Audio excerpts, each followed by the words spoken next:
Disclaimer. तुम्हें wild करना था ना, चलो करते हैं। इतना वाइल्ड करना कि बाहर तक आवाज जाए। रिया तुम्हारे स्टोरी की शुरुआत में हम रिया को देखते हैं। पार्टी खत्म हो चुकी है और वे अपने रूम जा रही होती है। जैसे रूम घुसती है चौंक जाती है। उसका बॉयफ्रेंड रॉकी वहां मौजूद है, जबकि वह तो घर के लिए निकल चुका था।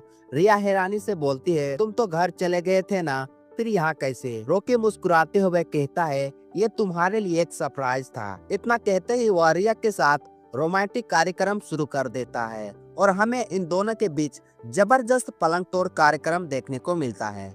लगभग 10 से 15 मिनट का पूरा अनकट सीन दिखाया जाता है। ये सीन इस सीरीज का सबसे बेस्ट सीन भी आप कह सकते हो। अगली सुबह हम रिया केठर की बाप को देखते हैं। वह स्वाति को कॉल करता है, लेकिन स्वाति उसे हड़का देती है। बोलती है, अगर तुमने मुझे फिर से कॉल किया ना तो सोच लेना। इस पर रिया का बाप कहता है, स्वाति मैं तुमसे प्यार करता हूँ और तुम्हारे बिना नहीं रह सकता हूँ।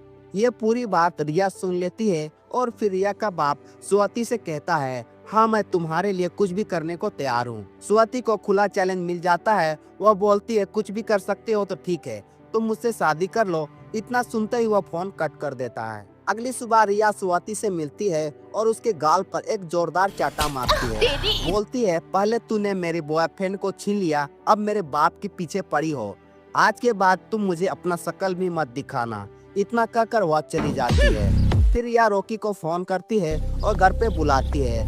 कहती है, कुछ इम्पोर्टेंट बात करनी है, किसी को सबक सिखानी है। रॉकी पहुंचते ही रिया उससे लिपट जाती है और बोलती है, तुम्हें वाइल्ड करना था ना, चलो करते हैं। कि कहता है, तुम्हारे फादर घर पे है, अगर उन्होंने देख लिया तो क्या बोलेंगे? रिया बोलती है, उसका टेंशन मत लो, तुम अपना काम शुरू करो। फिर दोनों बिना किसी देरी के रोमांटिक कार्यक्रम शुरू कर देते हैं। यहाँ एक ताबड़तोड़ रोमांस सीन देखने को मिलता है। रिया बोलती है, ऐसा करो कि आवाज बाहर तक जानी चाहिए।